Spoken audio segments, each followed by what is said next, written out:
Oh, hi, everybody. My name is Matt Storrs, and welcome to Mattsplaining. On today's episode, I have somebody on who's going to talk about their area of expertise, and I'm very excited to talk to them. Expert, please introduce yourself and tell us what you're an expert in. Well, hello, Matt. My name also Matt Santos, and expert used pretty loosely there. I'm a photographer by trade, have been for about 40 years or so, primarily in the area of photojournalism, working for publications, news agencies, and the like in the last number of years as that industry has changed. I've branched out into other aspects, including video, more writing, and podcasting. Fantastic. This is a double Mattsplaining, I feel like. It's very exciting. My understanding of visual storytelling is that the primary focus of it isn't just to convey information. It's also about getting feelings across and deep resonance with your subject.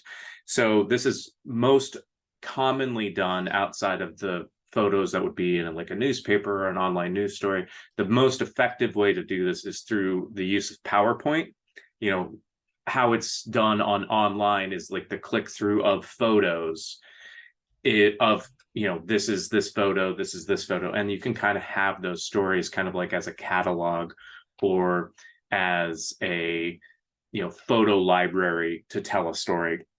Definitely one aspect of it. Yeah. Another aspect, maybe not necessarily your area as much, but infographics. You can have photos within the infographics, with the scatter plot being the most highly praised and one of the most informative.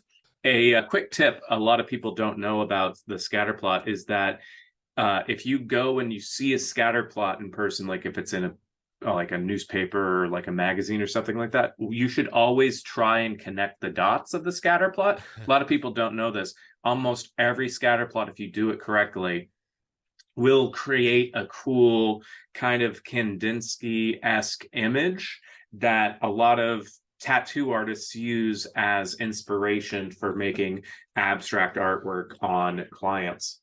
Just something to consider anytime you see a scatter plot. There is an actual image within the scatter plot. You just have to know how to connect the dots, and you might not get it the first couple times, but eventually you'll get something pretty cool. And if nothing else, it can work as like a map for like a D&D campaign. You basically have just created a map from the scatter plot. Another good one is the bubble chart. The bubble chart is really effective because you can also get the whimsy aspect of it. A lot of people will have the polycule maps of, this is mostly how bubble charts are used, how I've seen it, of who is hooking up with who's in this relationship with who, or maybe not even hooking up, who's related to whomever on like Game of Thrones or any of these, what are the relationships, and they'll have the little icons and it'll have like lines going between people, and you can convey a lot of information that way. But also with that, you get to choose what photograph represents each character or each individual, so like you can convey meaning through that. And when you are choosing those photographs, it's best to have a subject in mind, and not only like if you're taking a photo of somebody or something, obviously you would expect to have that, but you want to have depth of subject. So you have your primary subject, but then you want to have something in the background, something that like brings the eye in, that is exciting, that like if somebody was to stare at it like a magic eye test, they would be like, oh, hey, there's actually a demonic figure in the background in the top right hand corner. Like, oh, I didn't realize that most people just think it's smoke, but it's got the tendency to be a demonic figure. And it's also with that, if you are going to try and imprint demonic figures into your photography and into your art in general, it's important to put in as many effective light sources and really be mindful of where your light is coming from, whether it's coming from above, where it's coming straight on the subject, or whether it's coming from below, whether it's coming in from the sides, or whether if it's just blanketing everybody. So it's just a light from all potential sources. And I think one of the best things to do is to make sure that you do not have water available when you are using a lot of lights. One of the best ways to get good photographs is for people to get dehydrated, because that dehydration will make them look more gaunt, will make them look a little bit, more lively in those initial stages right before they faint. And that's the prime time of photography, is just before the subject faints. And I think that's what everybody really aspires to. Based on what you've heard so far, about how much of that would you say was accurate? I think, one, I thoroughly enjoyed your explanation. Thank you. And unfortunately, it is pretty accurate for photojournalism in 2023. Okay. You have described almost exactly what this industry has become and what most of us in the industry detest about it now. Okay. So as far, I was making some notes as we went, and you had me, I'm an old man, you had me Googling some things. It's like, okay, the bubble charts and what was the other one? The scatter plot. I had to look up because I was, what is he talking? But to tackle the first aspect of what you said, just a series of images. Ideally, photojournalism is where a consumer, where the person taking in the images can look at it and get a gist of the story, of the emotion, of the feeling, just by looking at it. Mm-hmm. And then getting into, in some cases, that's all there are. The photo essays that were part of Life magazine over the decades and other publications. Mm-hmm. We're not even accompanied by the written word a lot of times. So, and then when they are accompanied by written word, by an article or an essay, they enhance, they play off of each other to give you the full picture. And unfortunately, what we have seen in recent decades, in recent years, is what you described. It's the clickbait that is now called media, that is now called journalism, where it is just a series of images, like going through a PowerPoint. And that is what most people associate with photojournalism now. The newspaper industry, as you know, is going by the wayside. Several years ago, one of the premier papers in Chicago that was home to many Pulitzer Prize winning photographers completely laid off their entire staff several years ago, and then handed iPhones to all their reporters.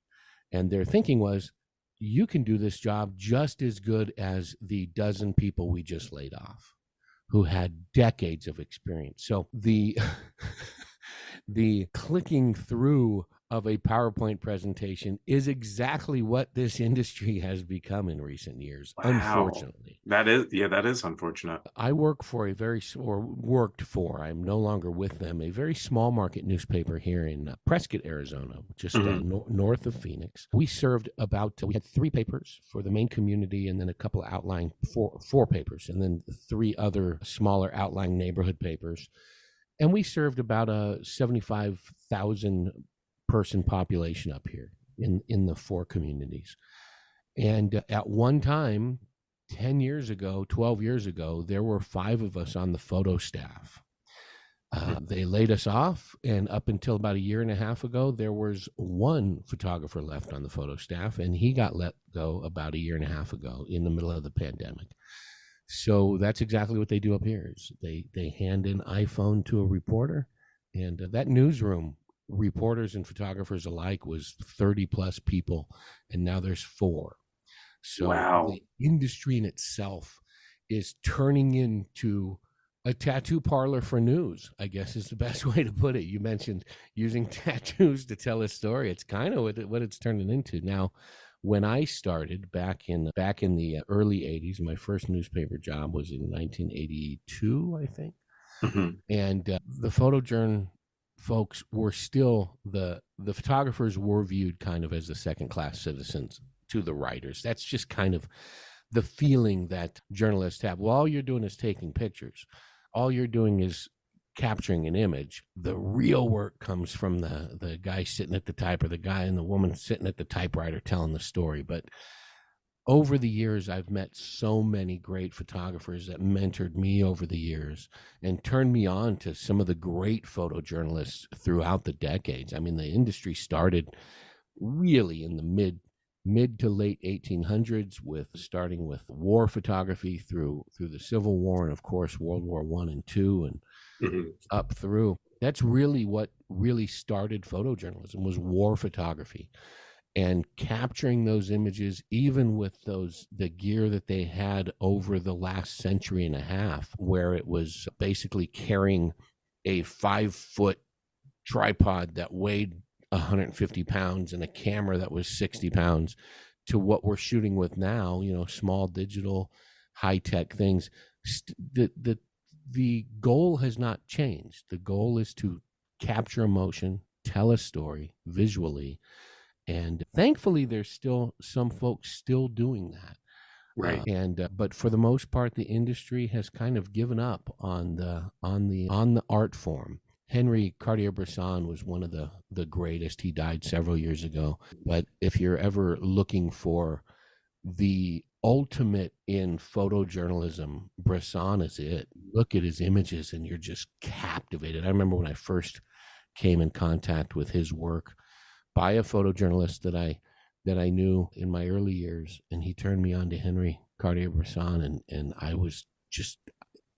I couldn't take my eyes off of this work. It was fantastic. Is there something in particular about that work that is so captivating? Like, does he have like a very particular style of how he presents stuff, or is it just the scope of the work?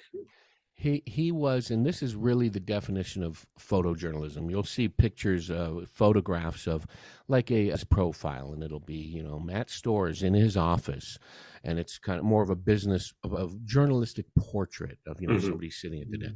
That's a small aspect of photojournalism, but really the root of photojournalism is observing and capturing what's there. To pose a picture is the opposite of photojournalism. Okay. And Bresson was that. He was an observer, and everything about his photographs it's that one fleeting moment captured. And I've shown his work to others I've got a big coffee table book of his, and I've shown it to other folks, and they're like, well, it's a little out of focus. There's motion blur. But they're not getting what it is. The image is there. The feeling is there. It's almost like you're a voyeur looking into his subjects, what he's doing. And there's one of his famous photographs, and I apologize, I'm not familiar with the title of it, but it's a black and white, decades old image of a man running through a courtyard kind of thing, and it had recently rained, so there's a reflection of him running below him running, and just the timing of his foot hovering over the reflection of his foot. It's a mirror image of itself. And to capture that with the gear he was using at the time, which was most likely a 4x5 camera that you shoot one frame every 2 minutes, was just amazing how he was able to capture that. And much of his work is that way. You look at it, the symmetry of it, the composition of it.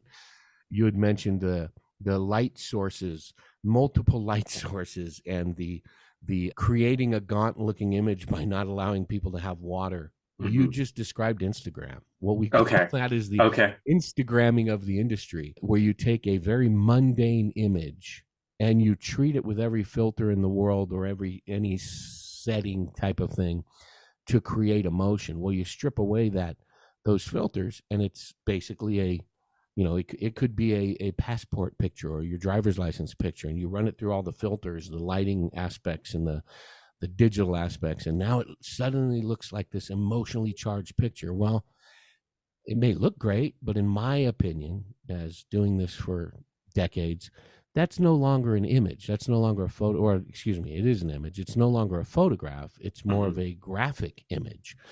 I see.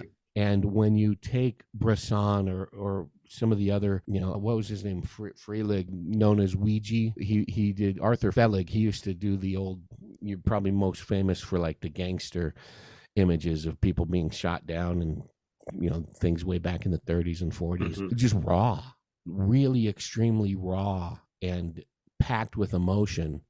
And it was just that one image caught in that one split second.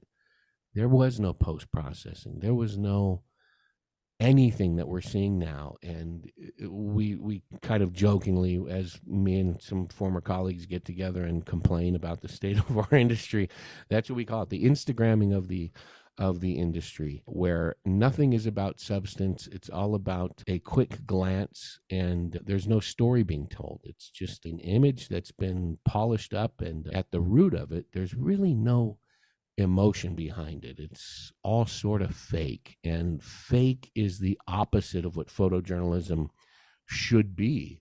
And unfortunately, with the way the industry is going, the way social media has become the news source, Twitter becoming the place everybody gets their news these days, is a really scary thing.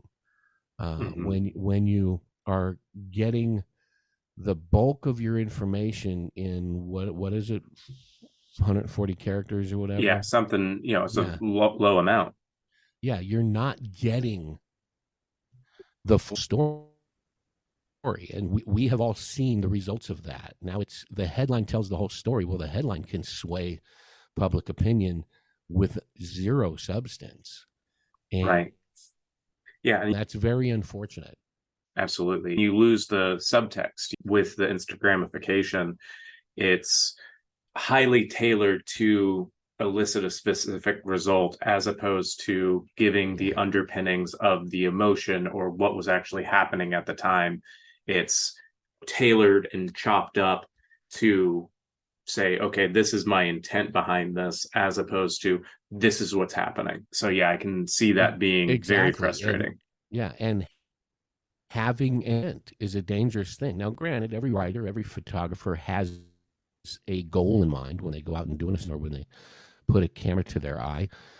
But to influence somebody's line of thinking to your own and manipulating it that way, sure, there's manipulation, and you can shoot a photograph of a town meeting or a city hall meeting, and you can frame it in a way that it's an old journalism photojourn that is taught early on. We learned it in high school, where you have four photographers at one meeting, and the way you shoot it, the angle of you that you shoot it, you're all at the exact same meeting. One image looks like the room is empty, one looks like it's full, one looks like the person's dominating as they're speaking, and one, it's all in framing and things. You can do that, but if your intent is to deceive and manipulate, you're no longer a photojournalist. You are now Right. an influencer, which is a term that I hate. You mentioned, with your the bubble charts to show Hmm. who's related to who. Well, that's what journalism has become. It's the clickbait that you see on Right. Facebook or wherever. The demonic figures in your images. Unfortunately, we got a lot of those demonic figures that are in the news lately in Right. various Right. forms of politics and other things.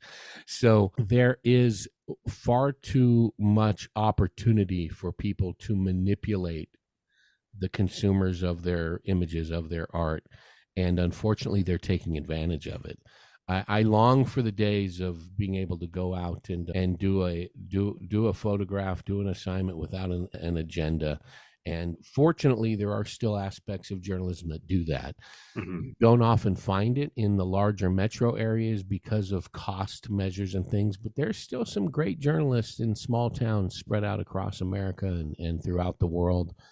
There are some of the greatest news agencies in other countries that are still really hitting news for what it is, as news and not just clickbait. So it's out there. It's just harder to find, and it's being drowned out by social media, unfortunately. Yeah.